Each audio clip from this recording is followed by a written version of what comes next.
Okay, so number 5 is establish independent investigation and prosecution of Minneapolis law enforcement appointed by the governor of Minnesota. That's demand number 5 of 24. What does that mean?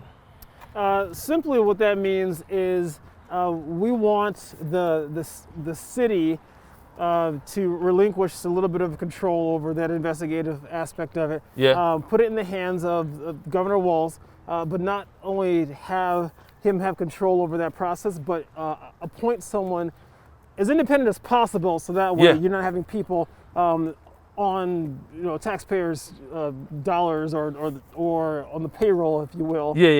Investigating something that may be a little bit biased. Yeah, it's like internally. doing like an inside investigation of their own malfeasance. So what we're talking about, in a sense, is like when you see the NFL deal with their own, and they say we're going to do an investigation within our own corporation, and then nothing happens. Correct. So with this, some people have clamored and said that the Human Rights Department is doing an investigation. Is that meeting the full demand? Absolutely not. So the Human Rights Department that was tasked early on, I think in June, to launch an investigation, a civil rights investigation. They're only able to go back 10 years on the Minneapolis Police Department. Yeah. And quite frankly, we know that's not nearly enough. No, it's not. We're No, talking no. about cases that we're looking for transparency from 2002, 2004, and further. So we know that time frame needs to be extended.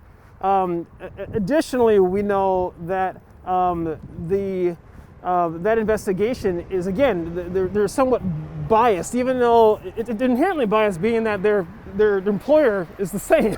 Yeah. So we need to get it as independent as possible, so at least the general public and us as community members can at least feel a little bit better about this process. Quite frankly, I'd like to see even the governor appoint some civilian oversight in addition to it. So, but that's my perspective on it. Yeah, and Human Rights Department can't necessarily, they can, their investigation, they can only investigate so much, and they can't prosecute. So Correct. it would be an entity that can prosecute and investigate the Minneapolis Police Department from not only 10 years, 20 years, 30 years. Hopefully, I mean, you could even go back to when they started keeping records in that sense. And therefore, what kind of precedent would that create going forward if you had an independent unit investigate and prosecute the Minneapolis Police Department?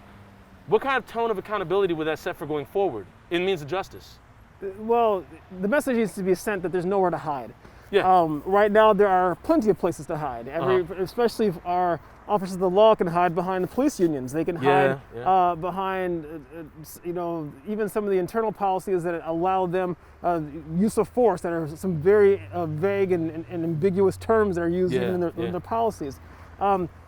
This would allow them to realize that, hey, yes, these decisions could be made on the fly, and I can do this and that and the other, but at the end of the day, there is no place to hide. If I overstep, if I misstep, if I'll give the city a chance to take care of it. If they don't, the police unions have an opportunity. The independent liability that one of the demands there, opportunity there to help make that right. Yeah. But if all fails, officers need to know they can't hide. Yeah.